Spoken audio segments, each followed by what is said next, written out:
आज वावरात एवढं काम होतं का जेवण करायला टाइम नाही भेटला. इकडे मजूर, तिकडे व्यापारी येऊन राहिले बगीचा पाहासाठी निंबाचा, आणि काही समजूनच नाही राहिलं काय करू, इकडे जाऊ का तिकडे जाऊ. आता ते पोरगं राहिलं असतं तर पोरानं थोडंफार सांभाळलं असतं, पण नाही, त्याला ते दुकान लावून दिली तर दुकानाचंच काय तेल करून राहिलं काय माहित हो. एवढं सगळं दगदग होऊन जाते आपल्या मागं, इकडे पहा तिकडे पहा. कधी कधी तर मनात येते का शेती विकूनच टाका, तिकडे जा तिकडे. तर माय बहीण या शेतीने लय पागल केलं, एकटा माणूस कुठं कुठं जाईल, आणि नाही गेलं तर मग तिकडे घाटासाय नाही. पण हे घरातलं सगळेजण कुठे गेले. आता म्हटलं जोरानं भूक लागली, पहिले जेवण करतो. सकाळी नाश्ता करून गेलो होतो त्यापासून पोटात काहीच नाही म्हटलं. आता पहिले जेवण करून घेतो आणि मग थोडासा आराम करतो. बैरुंजून, पंचफुला, कुठे गेला तुम्ही माहिले की दिसून नाही राहिला. घरात काही आवाज नाही ना काही नाही, सुनसान मारून राहिलं घर. बैरुंजून. बाबा, आले की तुम्ही? बसा तुम्ही, मी तुमच्यासाठी नाही का पाणी आणतो. आणि किती उशीर केला बाबा तुम्ही? मी तुमची किती वेळची वाट पाहून राहिली. म्हटलं 2-2:30 वाजतापासून वाट पाहून राहिली तुमची. आता येईन जेवायला, मग येईन जेवायला, आणि तुम्ही आलेच नाही म्हटलं. काहून एवढा उशीर केला तर? अरे बेटा, तुझ्या बापाच्या मागं एक काम आहे काय, किती कामं आहे. आता वावरात काय थोडे काम आहे काय. इकडे निंदाचा मजूर चालू, तिकडे चणा सोंगणं चालू, तिकडे व्यापारी येऊन राहिले. आता कुठं कुठं जाऊ मी. आणि ह्या वयात एवढी दगदग होत नाही ना, एक वावरातून दुसऱ्या वावरात, दुसऱ्या वावरातून तिसऱ्या वावरात झालेच किती वेळ होऊन जाते. आणि इकडे तिकडे फिरण्यात बातच टाइम निघून जाते. मला तर किती वेळची भूक लागली, पण काय करू, सरलंच नाही ना वावरातलं. आता एकटा जीव कुठं कुठं घुमू, दमला आता माझा जीव, घुमू घुमू दमला. जाय पहिले पाणी आणून दे तू मध्ये, नंतर आण जेवण करायचं काय आहे तो. पण काय वरून चून, हे तू आई कुठे गेली, दिसून नाही राहिली. हा, आणि मी तिकडून आलो तर तिकडे रुपयाची कपड्याची दुकान बंद होती. त्याला लागलं होतं, कुलूप लागलं होतं त्याला. कोणीच नाही दुकानात. असंच करशील काय म्हणा. ते पोरं ठेवले आहे, तिला पगार द्यायला लागते ना पूर्ण महिन्याचा. असा जर बंद करशील म्हणा आठवड्यातून एक वेळा, तर मग कसं होईल. याच्या पहिले त्या आठवड्यात बंद करून टाकलं होतं. कुठे गेला होता मित्रांसोबत घुमायला गेलता का फिरायला गेलता तर. आणि ह्या आठवड्यातही बंद करून टाकली दुकान.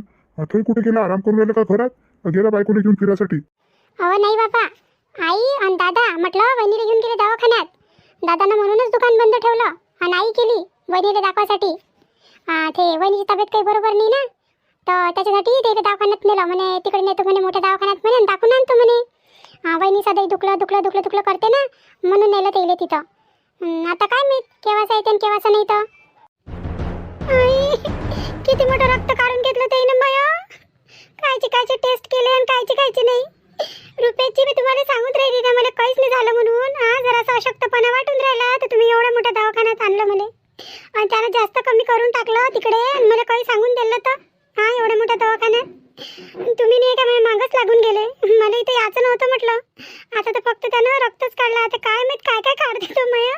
मला घेऊन चला तुम्ही घरी, पहिलं घेऊन चला तुम्ही. काय नाटकं करते बाप्पा, नाटकं करायले. 1-2 इंजेक्शन भरले फक्त तिनं त्या नर्सनं. तर काय येलून राहिली. जसं काही कधी केलंच नाही, कधी दवाखान्यात केलीच नाही. ब्लड टेस्ट केलंच नाहीस ना. बस बाप्पा, एवढी नाटक करून नाही पाहिजे. जेव्हा तेव्हा नीरी टेमलून राहिली एखाद्या लेकरासारखी. आता त्या रिपोर्टला पहा, काहीले पहा. आता माहीत पडते ना, मुले तर वाटून राहिलं हिची पोलपट्टी समोर येईल म्हणून हे पहिलेच नाटकं करून राहिली है ना. मला काही नाही झालं, मला काही नाही झालं म्हणते, तर मग पहिलेच काय म्हणे हे दुखते. त्याच्यासाठीच ताणलं नाही इथं. माहीत करायला का तुला काही बिमारी आहे का नाही आहे. नाटकं करून राहिली का नाही करून राहिली. पण आता कोण सांगा निले, आता थोडा वेळ इले बर्दाश्त करून घेतो इले थोडा वेळ. मग पाहू, रिपोर्ट आल्यावर पाहू ना हिचं काय करायचं आहे आणि काय नाही तर. अहो रश्मी, कायला टेन्शन घेतो तू. आता एवढे मोठे टेस्ट केले तर म्हटलं त्याला रक्त तर लागणच ना, त्याच्यासाठीच काढलं असेल ना रक्त. त्याला काही शॉक घे कायला काय तुझ्या रक्त काढायचा. आणि काय करत ते तुझ्या रक्त घेऊन, काम नाही ना धाम नाही. कायले हिंमत हारतं, काही नाही होत ना. आता पाहतो चेकअपही तर करायचंच होतं ना आपल्याला. ते मनातलं निघून जाते ना आपल्या, काही असं काय बा म्हणून. तसंही म्हटलं आता लहान लहान बिमाऱ्या मोठं रूप घेऊन राहिल्या. त्याच्या पहिले आपण टेस्ट गीट करून घेतले ते बरं राहते. म्हणून तर तुला आणलं एवढ्या मोठ्या दवाखान्यात. म्हटलं जे एक टेस्ट म्हटलं बाहेर 500-600 रुपयात होते ना, ते टेस्ट म्हटलं इथं 1,000 आणि 1,500 रुपयात होते. आणि आता पाय ना किती टेस्ट केले ते ना तू, आणि कितीक नाही. आता पाय बिलही बंद काढते म्हटलं ते. पण पैसे द्यायला पुरते, पण मनातली आपली शंका तर निघून जाते. काय झालं काय नाही माहीत तर होऊन जाते. आहे नाही काय, पैसे काय आहे, आज आहे उद्या नाही आहे. पण तू पहिली राहिली पाहिजे ना, तुझ्यासाठीच तर एवढ्या मोठ्या दवाखान्यात आणलं मी तुले. नाही तर कायला आणलं असतं सांग बरं तू. सांग बाई, हिला समजव ना काही. नुसती लढते चेहरा उतरून घेते, काय करावीचं. जराशी म्हटलं इले समजदारी नाही येऊन राहिली. आता लग्न झालं, एवढा मोठा संसार चालू आहे, आणि म्हटलं नुसती लेकरासारखी टेमलून राहिली किती वेळची. तिला सांगून राहिलो ना मी, काही नाही होत आणि काही निघालंय तर आहे ना, आपण करून आपण इलाज पाणी. काय एवढा लोट घेतो तू. आता ते करावंच लागते ना. आता एवढं गळत नाही ना माणूस. एवढं गळत असते काय, आणि एवढं रोज काही नाही दुखत. आता आमचं काय असंच दुखते काय. आता तुला एवढं दुखून राहिलं होतं त्याच्यासाठी सांगलं ना तुला दवाखान्यात. हा आता सबुरी खाय थोडीशी रिपोर्ट येईपर्यंत. आता येईनच रिपोर्ट थोड्या वेळानं. हे पाय रश्मी, एखाद्या लहान लेकरासारखी काही करू नको. लहान लेकरासारखी कराले काही करत राहतं का तिकडे? निरी लढून राहिली मॅटासारखी. सारे लोक पाहून राहिले म्हटलं दवाखान्यातले तू इकडे. काही बाई होय का मॅट होय म्हणून? लेकरही लढत म्हटलं एवढे लढासाठी. का तुला असं वाटून राहिलं का तू या बाई काही चोरीगिरी समोर येईन म्हणून? कोणती लपलेली गोष्ट उजागर होईल म्हणून? म्हणून तू अशी घबरावल्यासारखी करून राहिली काय? सांग ना, म्हणून करून राहिली का अशी? नाही सासूबाई, मी काऊन अशी करा? मी कोणती चोरीची गोष्ट? आता मला दुखी म्हणूनच मी म्हणू ना, त्याच्यात काय चोरीगिरी आली? नाही, असा विचार नका करू तुम्ही. असं काही नाही आहे. आता मला एवढं मोठं दवाखाना पाहून भीती वाटून राहिली. एवढे मोठे ऑपरेशन होऊन राहिले इथं, पेशंट चालले इकडच्या तिकडे. आणि म्हटलं म्हणून पाहू मला घबराट झाली. नाही असं काही नाही. असा विचार नका करू तुम्ही. मी कशाची हे करन? कोणती गोष्ट आहे मी लपलेली जी उजागर येतील? असा विचार नका करू तुम्ही. अरे भाऊ, तुमच्या पेशंटची रिपोर्ट आली म्हटलं. सगळी रिपोर्टही आली आणि सोनोग्राफी आली. तर तुम्ही चला आणि मी नेऊन देतो तिथं रिपोर्ट डॉक्टरांजवळ. आणि तुम्ही बोलून घ्या त्याच्यासोबत काय आहे काय नाही तर रिपोर्टमध्ये. चला आता कॅबिनमध्ये सरांच्या. मी पहिले रिपोर्ट ठेवून देतो आणि त्याच्यानंतर तुम्ही या. आतापर्यंत रिपोर्ट आली नाही काय पेशंटची? अरे रिपोर्ट नाही आली का म्हटलं पेशंटची? किती वेळ झाला? केले नाही का टेक्स्ट वगैरे झाले नाही काय? नाही सर, झाली ना रिपोर्ट वगैरे सगळं काढणं झाली, सोनोग्राफी झाली. आता म्हटलं रिपोर्ट घेऊनच येऊन राहिलो तुम्ही इकडे. तर तुम्हीच आवाज दिला. हे आहे ना रिपोर्ट हातातच आहे. सगळे रिपोर्ट काढले ना? जेवढे सांगितले होते तेवढे सगळं काढायला लागत होते. आणि जेवढे महागीचे आहे ना ते तर पहिले काढायला लागत होते. हो, सगळे काढले ना? सगळे रिपोर्ट काढले आणि सोनोग्राफीसुद्धा केली. हे घ्या रिपोर्ट. जे विचार केला होता तसंच आहे रिपोर्ट. बरं ठीक आहे ना. जा तुम्ही आता बाहेर आणि धाडा पेशंटला आतमध्ये धाडा. सर फक्त पेशंटलाच धाडू का की जे त्यांचे रिलेटिव्ह आहे त्यांना पाठवू? पेशंटलाही पाठवा आतमध्ये आणि त्यांचे जे रिलेटिव्ह आहे ना सोबत त्यांनाही पाठवा. एवढी काही विचार करायची काही हे नाही आहे, बाब नाही आहे. त्यांना पाठवा. त्यांच्यासमोरच सगळं काही बोलणं होऊन जाते ना. पेशंटला काय बोलणार आहे आपण? हो डॉक्टर साहेब हो. या बसा इथं बसा. डॉक्टर साहेब आली का रिपोर्ट? आली काय? हो रिपोर्ट आली. सोनोग्राफीची रिपोर्ट आली आणि रक्ताची रिपोर्ट आली. जेवढा काही आपण चाचण्या केल्या नाही यांच्या रक्ताच्या त्यांची सगळ्यांची रिपोर्ट आली. डॉक्टर साहेब काय निघालं तर रिपोर्टमध्ये? काही घाबराची बाब तर नाही आहे ना? घाबराची बाब तर नाही आहे. पण एक गोष्ट विचारायची होती. गोष्ट? कोणती गोष्ट? काऊन काही निघालं का रिपोर्टमध्ये? नाही रिपोर्टमध्ये तर काहीच नाही निघालं. तुमच्या सुनीचे म्हटलं रक्ताची जेवढी चाचण्या केल्या त्या सगळ्या नॉर्मल आहे. आणि जी सोनोग्राफी काढली ना ते सुद्धा नॉर्मल आहे. सगळं काही नॉर्मल आहे म्हटलं. पण विचारायची गोष्ट अशी होती का यांना काहीच नाही झालं आणि यांचं असं हे सांगतात की यांचं हे दुखून राहिलं, डोकं दुखून राहिलं, पोट दुखून राहिलं. हे कशामुळे आहे नेमकं? हे तर म्हटलं रिपोर्टमध्ये काहीच कळलं नाही. कारण की यांचं जेवढे सिस्टम आहे शरीरातलं ते एकदमच बरोबर आहे. सगळं काही नॉर्मल आहे म्हटलं. नॉर्मलपेक्षाही टणा नाही या. काय बोलता डॉक्टर साहेब तुम्ही? नाही हो डॉक्टर साहेब, काहीतरी चुकलं असेल तुमचं. आता हे कसं होणार आहे? ते जेव्हा एवढी दुरुस्त आहे तर मग तिचं कसं काय दुखते? तिची तब्येत बरोबर राहतच नाही ना. ते नुसती पलंगावर पडली राहते. तिच्याकडून उठणंही होत नाही म्हटलं. एवढी तिची तब्येत चांगली नाही राहत. आणि तिच्या डोक्यात तिच्या पोटात तर एवढी तकलीफ होते का कधी तर तिच्याकडून बोलणंही होत नाही. दिवसभर झोपली राहते ते. हे पहा आता कसं आहे, आता माझं एवढं वय झालं म्हटलं. आता मी हे हॉस्पिटल चालवून राहिलो आणि तुमच्या बायकोच्या जेवढ्या काही टेस्ट होत्या आणि टेस्टच्या व्यतिरिक्त अधिक चाचण्या करायला लावल्या म्हटलं मी रक्ताच्या. का जेणेकरून यांची जे काही बिमारी आहे ती लक्षात आली पाहिजे. मला तर पहिलेच असं वाटलं होतं का यांना काही नाही झालं. पण एक फक्त तुमच्या मनातली शंका म्हणून मी हे सगळे काही टेस्ट केले आणि एवढं तुम्हाला खर्चात पाडलं. पण म्हटलं खरंच त्यांना काहीच झालं नाही आणि एकदम त्या चांगलं आहे म्हटलं, व्यवस्थित आहे, ठीक आहे आणि एकदम स्वस्त आहे. अशी कोणतीच बाब नाही त्याच्या शरीरात की ती त्यांना धोका देऊ शकन. आता त्याचं असं काऊन आहे, त्याचं असं काऊन दुखते पोट, आता ते तर त्यालाच माहीत. कारण की त्याच्या शरीरात तर काहीच खराबी निघाली नाही. आणि जर तुम्हाला माझ्यावर विश्वास नसेल तर हे रिपोर्ट आहे, हे रिपोर्ट आपण काढलं इथं. हे तुम्ही कोणत्याही दवाखान्यात येऊन चेक करू शकता तुमच्या मनाच्या शांतीसाठी. डॉक्टर साहेब नाही हो, खरंच माझं पोट दुखते ना कधी डोकं दुखते. हे पहा रश्मीताई, कसं असते, आता जो पोटाचा विकार आहे ते तर आपण सोनोग्राफीमधून पाहिला. त्याच्यात तर तुमच्यात काहीच हे नाही म्हटलं, काहीच खोट नाही आहे आणि सगळं काही तुमच्या पोटात व्यवस्थित आहे. काहीच तुमच्या पोटात म्हटलं कोणतीच बिमारी सापडली नाही. आणि राहिली गोष्ट डोक्याची, तर आता तुम्ही पहिलेच सांगितलं होतं की तुम्ही मोबाईल पाहता म्हणून रात्री. आणि रात्रीचा मोबाईल पाहणं हे म्हटलं डोक्यासाठी खूप हानिकारक आहे. रात्रीचा जेवढा होऊ शकेल तेवढा मोबाईल टाळायचा पाहायचा. आणि तुमच्या जे डोक्याचं जी आहे ना तकलीफ आहे डोक्याची, ते फक्त मोबाईलमुळे आहे म्हटलं. जर तुम्ही मोबाईल कमी केलं ना पाहणं, तर तुमची डोक्याची तकलीफही कमी होऊन जाईल. आणि बाकी तर तुमच्या शरीरात काहीच असं नाही आहे की ज्याच्याविषयी मी बोलू शकतो. तुम्ही एकदम स्वस्थ आहात म्हटलं. रश्मी, मग तू काय आमच्यासोबत खोटं बोलत होतीस काय? हे पहा ताई, आता तुमच्या डोक्यात जे काही विचार असन तुमच्या सुनीच्या बिमारीबद्दल ते काढून टाका. कारण की तुमची सून म्हटलं एकदम स्वस्त आहे आणि मस्त आहे. काही टेन्शन घेण्याची गोष्ट नाही आहे. आणि काही फिकर नका करू तुम्ही. आता म्हटलं जे काही आपण सोनोग्राफी ब्लड टेस्ट केले सगळे रिपोर्ट नॉर्मल निघाले. कोणतीच म्हटलं चिंता करायची गोष्ट नाही आहे. आता जे काही आपण रिपोर्ट काढले त्याचं तुम्ही बिल पे करा. आणि आता तुम्ही घरी जाऊ शकता आरामशीर बिना चिंतेने. आता चिंता इथं सोडून जा, कारण की काहीच नाही आहे तुमच्या सुनेला. काय रे रुपया, हा? जर मी तुला असं सांगितलं असतं ना का तुझी बायको नाटक करून राहिली म्हणून, तर तू म्हटलं मलाच बोलायला बसला असता का माझ्या बायकोची काळजी नाही घेत आणि माझ्या बायकोचं खरंच दुखून राहिलं. आणि तसाही तू तिची केअर घेतच, त्याच्यात तर काही वादच नाही आहे. पाय आता, हा, त्या बायकोला काहीच नाही झालं म्हटलं, काहीच नाही झालं. नुसती नाटक करून राहिली. आणि मला तर म्हटलं ही गोष्ट पहिलेच माहीत होती का तुझी बायको नाटक करून राहिली म्हणून. पण फक्त तुझ्यासाठी म्हटलं एवढा खर्च करायला लावला मी का तुझे डोळे उघडले पाहिजे. आणि पाय तुझ्या बायकोचे जराशे परिणाम आहे, पाय तुझ्या बायकोचे. हा, म्हटलं तिला काही फिकर नाही आहे, ना तुझ्या आईची, ना तुझ्या बाबाची, ना तुझ्या बहिणीची. तुझी सुद्धा तिला फिकर नाही आहे. नुसती खोटी बोलत राहते. दिवसातून म्हटलं 50 गोष्टी तर ते खोटीच बोलते. हा, एवढी खोटारडी आहे ती बायको. आता तर मी लयच बेकार फसून गेली. आता तर बाई जेवढे म्हटलं मी गोष्टी केल्या होत्या ना त्या सगळ्या उजागर होऊन राहिल्या. पण मी अशी उजागर होऊ देणार नाही आहे काही.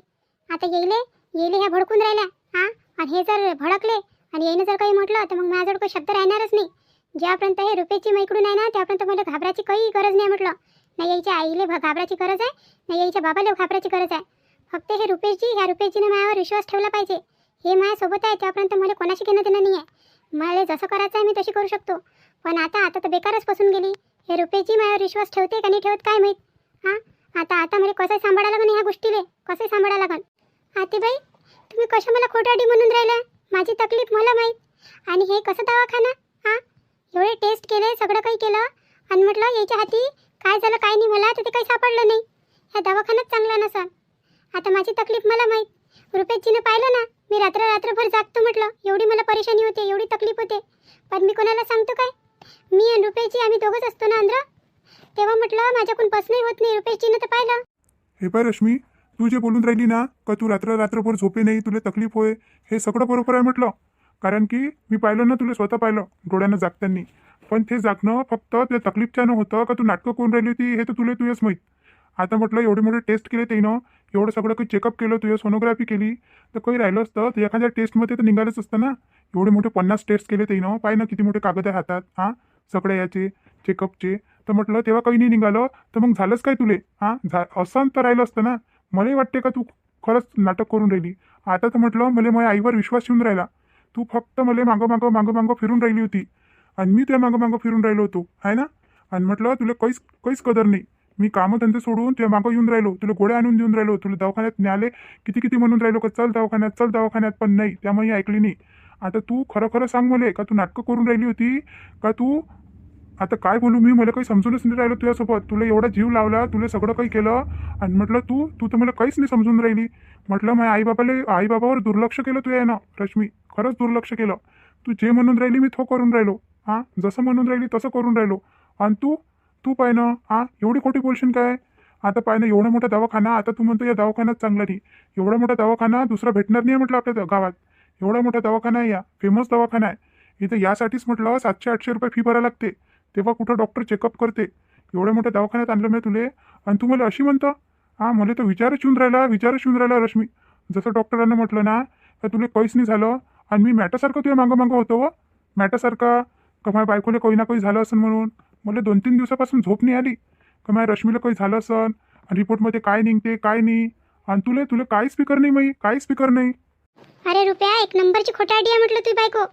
फक्त तिनं कामं नाही केले पाहिजे म्हणून तिने ह्या सगळा कारस्थान रचला आणि तुलाही धोका दिला आणि आम्हालाही धोका दिला आणि आमचाही टाइम बर्बाद केला. ह्याही विचार नाही केला का मी नाही या दवाखान्यात, मला काहीच नाही झालं. हे तर तिला माहीतच होतं ना का ते बिमार नाही आहे सिमार नाही आहे. मग फालतू चाली ना ते इथपर्यंत. हे तर तिनं घरी म्हटलं असतं चांगलं आहे ना का मी असं असं आहे मग मी कामाच्या यानं करून राहिली होती. हां आता मी काही दवाखान्यात येत नाही, पण तरी म्हटलं ती आली, एवढे मोठे टेस्टही केले, एवढा मोठा पैसाही वाया घातला तिनं. तिला काही आहे का तिच्या जीवाले? हां एवढा मोठा पैसा आता पाय ना किती बिल निघते आणि किती नाही तर येईनच ना तो. हां दे आता भर बिल. लय विश्वास होता ना तुला तुझ्या बायकोवर, आईवर विश्वास नाही करे म्हटलं. तुला सांगू का ते नाटक करून राहिली तर तू मलेच बोले तू. अहो आई भलं बेकार फसलो आई, मी लस बेकार फसलो, खरंच लस बेकार फसलो. दादा आपल्याला बिल भरायचं होतं, बिल पे करून द्या ना तुम्ही, जेवढं काही निघालं तेवढं. भाऊ किती बिल निघालं तर? बिल जास्त नाही निघालं, फक्त 35,000 रुपये निघालं. 35,000 रुपये? असं काय केलं तुम्ही एवढं मोठ्या पैशाचं? फक्त तेवढे टेस्ट असताय? आणि भाऊ त्या टेस्टमध्ये तर काहीच नाही निघालं, मग एवढे पैसे? हे पहा तुमच्या टेस्टमध्ये काही निघो का नाही निघो, तुम्ही टेस्ट करायला लावली ना, मग त्याचं त्या डॉक्टरांचं असते, डॉक्टरांची फीस असते, नर्सची फीस असते, सगळ्या मशिनीचा खर्च असते, जे मशीन त्याला यूज झाली त्यांचा सगळ्यांचा, तर तेवढंच बिल आहे म्हटलं ते. आणि तुमचं काही एक टेस्ट थोडी नव्हतं, तुम्ही सांगितलं होतं ना सगळे टेस्ट करा म्हणून, सगळेच टेस्ट केले आम्ही, सगळेच चाचणी केल्या म्हटलं रक्ताच्या. आता एवढं बिल निघालं, आता एवढं बिल पे करावं लागते तुम्हाला. आता पटकन तुम्ही बिल पे करा. कसे करता तर फोनपे करता की नगदी रक्कम देता? बापरे, पाय ना रुपया किती मोठं बिल निघालं हे. हां पाय किती मोठा खर्चात पाडलं तुझ्या बायकोनं. हां तिला काही लाज नाही वाटली, तिच्या जीवाला काही लाज नाही आहे का एवढे मोठे पैसे मायनावरा कुठून आणन काय आणन. रश्मी त्यामुळे म्हटलं विश्वासघात केल्या. एक तर तुला माहीत आहे आपली दुकान काही बरोबर चालून नाही राहिली, एवढे पैसे मी त्या दुकानातून घेऊन घेतले, तुझ्यासाठी सामान आणलं, तुझ्यासाठी ऑनलाईन शॉपिंग केली, सगळं काही खर्च म्हटलं त्या दुकानातून चालू आहे. तरी मी घर खर्चात 1 रुपया नाही दिला, सगळे पापा पाहून राहिले. आणि तरी म्हटलं त्या एक टाईमही असा विचार नाही केला, एक क्षणही असं नाही पाहिलं का मी फालतूच कायले खर्च करू, जेव्हा मला काही झालंच नाही, मला कोणती बिमारी आहेच नाही, तर मी कायलेच जाऊ दवाखान्यात आणि कायलेच पैसे बर्बाद करू माझ्या नवऱ्याचे. ते एकही वेळेस असा विचार नाही आणला म्हटलं मनात. आता एवढं मोठं बिल भरा लागून राहिलं, एवढे मोठा पैसा कमवायसाठी किती मेहनत करायला लागते तुला काय माहीत आहे. हां एक गिराईकले म्हटलं एक कपडा विकासाठी सगळं डोकं दुखून जाते 2 पैसे कमवाले, आणि त्या एवढा मोठा पैसा एका झटक्यात म्हटलं हातातून जाऊ दिला. त्या पहिले काहीच नाही म्हटलं. हां आम्हाला निस्ती घुमून राहिली, तू निस्ती घुमून राहिली. अहो नाही हो रुपेची, तुम्ही माझ्यावर विश्वास करा हो रुपेची. खरंच माझी तब्येत काही बरोबर नव्हती. आता या रिपोर्टमध्ये काऊन असं निघालं ते काही मला माहीत नाही, पण तुम्ही माझ्यावर विश्वास करा. तुम्हाला तुमची रश्मी एवढी खोटारडी वाटते काय? खरंच सांगा बरं, तुमच्या मनावर हात ठेवून कधीतरी मी तुमचा फायदा उचलला काय?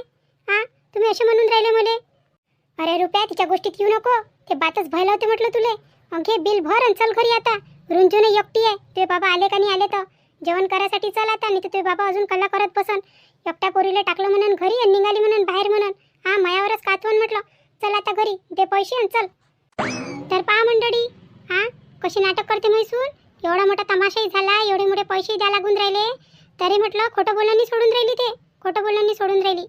नाही तर दुसरी राहिली असती तर तिनं स्वतःची गलती सांगितली असती का नाही झाली मग ऐकून चूक. हां माफ करून द्या मला, पण नाही आताही म्हणून राहिली का मला दुखूनच राहिलं म्हणून. काय करावीचं काय नाही. हां आता तुम्हीच सांगा काय करावं तो कमेंटमध्ये. आणि आज भरभरून कमेंट करा, कारण की उद्या तुमची राधिका तुमच्या सगळ्याची नावं घेईन. हां आणि जे आपल्या चॅनलवर नवीन असाल ते प्लीज सबस्क्राईब करा, लाईक करा, शेअर करा आणि हाईप द्यायला विसरू नका. आणि आज सगळे कमेंट करा, मग उद्या राधिका सगळ्याची नावं घेईन. भेटू आता पुढच्या एपिसोडमध्ये.